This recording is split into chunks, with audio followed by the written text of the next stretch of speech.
It is often posited that our environment dictates our behavior, a claim substantiated by a mere glance at the daily news cycle.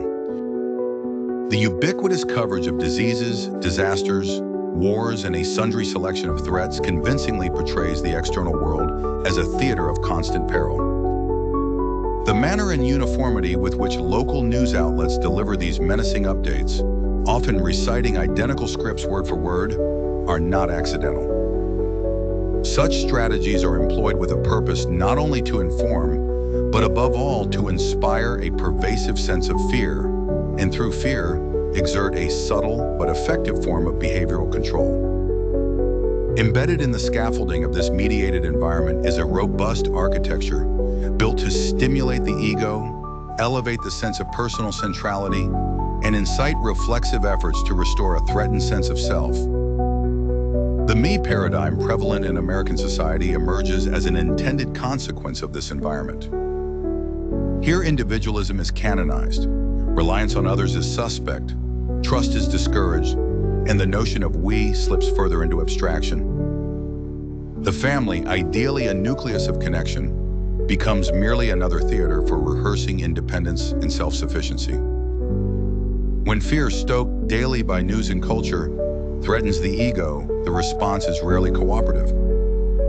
Instead, the individual retreats into panic or paralysis, expending precious energy not on meaningful adaptation, but on preserving the fragile status quo. How, then, might one transcend this pattern and focus anew on the true self?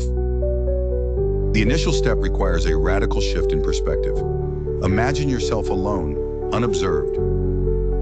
Consider that your self-image is but a projection, an ephemeral construction, a phantom. The true self, the observer, remains separate and distinct, watching the projection as if viewing a film.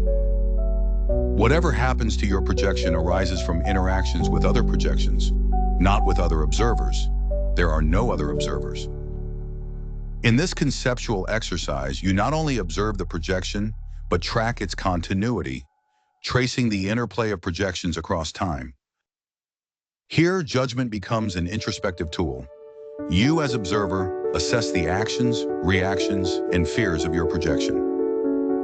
Crucially, you find that the observer, your deepest self, remains unscathed by fear or discomfort.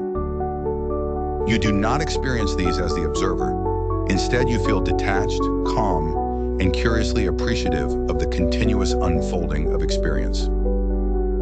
This introduces a critical realization. Time does not affect the observer, for time is only meaningful within the domain of projections. The observer is outside time, untouchable. Returning to the environment fraught with negative stimuli, the question emerges: how can we recognize the observer and improve the projection in such surroundings? The answer lies in leveraging the environment's triggers as opportunities. Suppose an alarming news story evokes fear. Recognize that the fear is a response within the projection, not one that alters the observer. By doing so, the observer hones its ability to contextualize experience, gaining wisdom. A historical instance, the COVID-19 pandemic, amply illustrates this dichotomy. Most individuals inhabiting their projections oscillated between responses as official information shifted and anxieties mounted.